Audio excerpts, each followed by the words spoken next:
My first conversation with Mr. Ritchie was when he was walking through blocking what he wanted a certain scene to look like. I was 10 feet away from him watching truly one of the best directors of my lifetime walk through his process. And he kept on looking back at me and saying, "Does that sound right, Dan? Does that sound right, Dan?" So that was super validating and super cool experience. I also spoke with the scriptwriter, Ivan, and we talked about the background of the characters. You know, what would make sort of like what was John Kinley's background? What would it be? How about these other members of the team? What had they done in their military careers to get them to the special forces? And then various conversations with Mr. Ritchie, with his producers, with the actors about, well, you know, I think that in this scene, you probably are looking for these things that maybe you don't know you're looking for. But having been in that situation in real life, I can tell you, here are the things you're worried about here. And allowing that, you know, these people who are phenomenally talented Hollywood types that do the coolest job in the world from my point of view, to let them stop and listen to me, and I'm telling them, hey, Mr. Ritchie, I think maybe you want to do this instead. And then they take that and say, yeah, why not? Let's do it. Super cool. Just one of the greatest experiences of my life.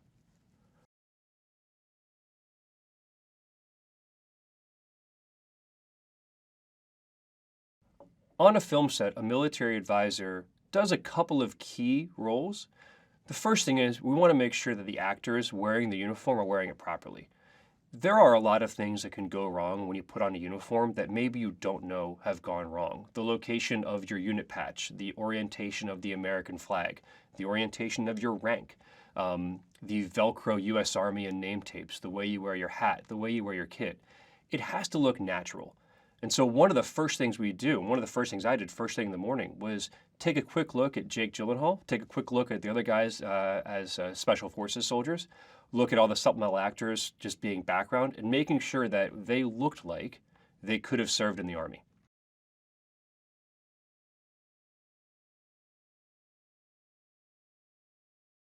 Well, luckily, by the time we were doing action pieces, the cast had had 3 full days training with a former Green Beret. So when I was working with them, it was more, okay, in this scene, you're taking fire from this location. How do you respond? How do you communicate with your buddy who is also in the same location returning fire?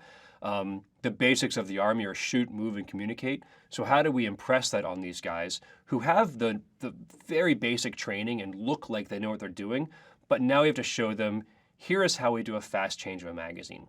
Here is how you move from your primary weapon to your secondary weapon. So from your rifle, M4 variant to your handgun. How do you move with a buddy through fire? How do you move with a buddy through open terrain? How do you enter and clear buildings? How do you sit and orient yourself inside of a Humvee? Again, it's these things that we learn because we do it 100 or maybe 1,000 times, but we got to work with these guys to say, hey, when you're moving from point A to point B, you're going to go from your primary weapon to your secondary weapon, and you're going to take cover behind this object. How do we do that?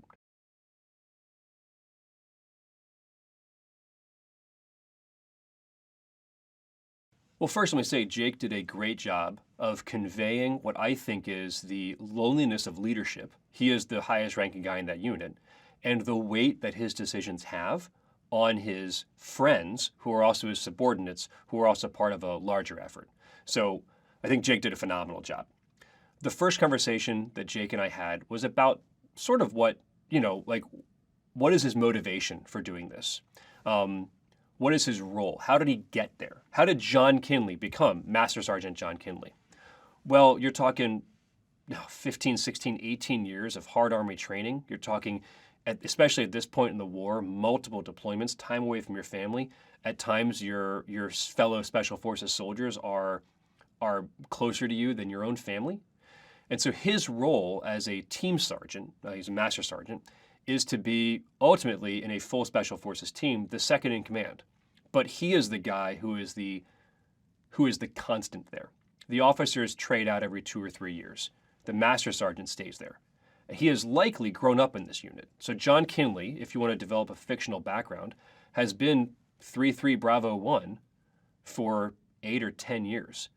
And he has conducted and led additional training, post Special Forces training, of all of those soldiers you see in that film. All the Special Forces guys, John Kinley has helped develop and has pushed up and has stood for and has advocated for.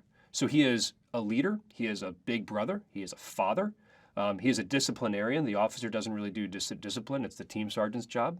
But he's also the guy who pushes back. Is it a dumb idea? Well, the master sergeant's the one who's going to say, that's a dumb idea. We call them the bad news bear, right? You have the officer, who's the good idea fairy, and you have the master sergeant, who's the bad news bear. And the bad news bear typically wins. Hey, that's a good idea, sir, but let's do it this way. And I think you see that when Jake Gyllenhaal's character speaks with Johnny Lee Miller's character. He's saying, sir, there's a better way to do this. And there is that inherent trust that Colonel Vokes has to Master Sergeant Kinley, where Colonel Vokes says, okay, I trust you, go ahead. You've been doing this a long time.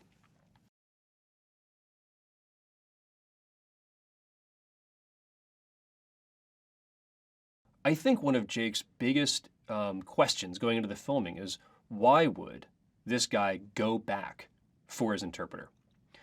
And the Army imbues in all of its soldiers this idea of loyalty. And your loyalty is to your unit, it's to your soldiers, it's to your country, it's to your family.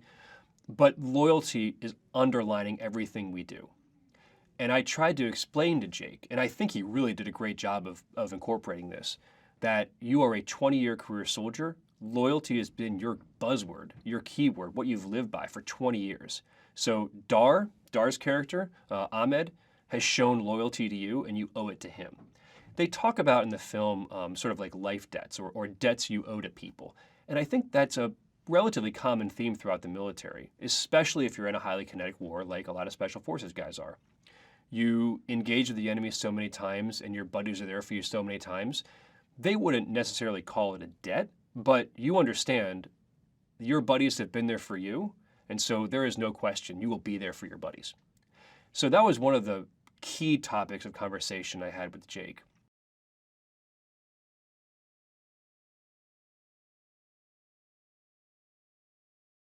Interpreters broadly serve probably three functions. You have your standard unit level interpreters who work with the commanding officer to translate, no more, with their partnered Afghani or Iraqi unit. You have the higher level interpreters, like Dar's character, like Ahmed, who are embedded with specialized teams who know enough about the American culture to be able to translate local culture to what Americans might understand. And then you have the interpreters that most of us work with, which just go with you on missions, follow behind the leader, and make sure that whenever the leader says something to a local religious leader or a local community leader, it's the message is conveyed with the appropriate colloquialisms. For a guy like Ahmed, there are myriad reasons to become an interpreter.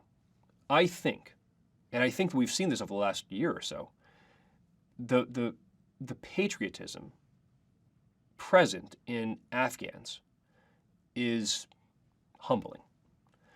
Here are people who lived under a relatively free regime before the Soviet invasion, then lived under an incredibly oppressive regime. And so by the time we show up in the early 2000s, it seems that it's an oral history of what times used to be like. And these are people who say, I want it to go back to that. An undercurrent throughout all of history is this yearning desire for freedom. If you can't fight against them, do the next best thing and help the people who are fighting them.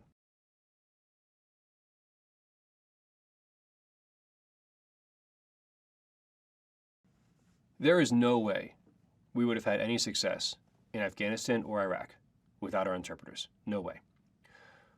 We have, America has, the coalition forces, have the best trained, best equipped, best fed, best everything army that's ever existed in the world. Without knowledge of local cultures and customs, we would fail. When we attempt to import our desire of what democracy looks like, we fail. When we have interpreters, people who can interpret the situation, the great line in the film is, I'm not here to translate, I'm here to interpret. I'm here to look at what's going on and tell you, this is what I think. The great analogy would be if a force from outside of America came to America and tried to subjugate them and went to New York and realized that the local populace loved the Yankees and then went to Boston and attempted to win over people in Boston with love of the Yankees, they'd get kicked out, right? It takes a local person to say, no, in Boston we cheer for the Red Sox. In Philadelphia we cheer for the Phillies. In Baltimore we cheer for the Orioles. The Yankees are in one specific location. But if that's the only location you know, and you attempt to apply that to the rest of the country, you're going to fail. So these people put their lives on the line for us. They were involved in firefights. They went on dangerous patrols. In many cases, they exposed their faces to people who now want them dead. It is only the right thing to do to bring these people home. Home is America now, to resettle them here. That is the least we can do, to say thank you for, in many ways, keeping me alive, keeping my friends alive, allowing us to come home and have lives out after the war.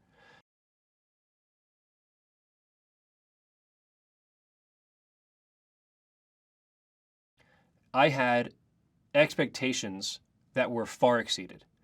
The cast were super respectful, super nice. I still keep in touch with a lot of the members of the cast. We have a chat group where we just, keep up with each other's lives. The various directors of photography, the set director, the costume director, these people who are among the best at what they do in the world, talking to me like I'm a contemporary, which I'm not. Getting in the morning. At one point, I was working on a prop, trying to fix how we were showing a weapon, and I feel a presence behind me, and it's Guy Ritchie, and he says good morning to me and wants to know how I'm doing. That's something that people still don't believe happened to me. I still don't believe happened to me.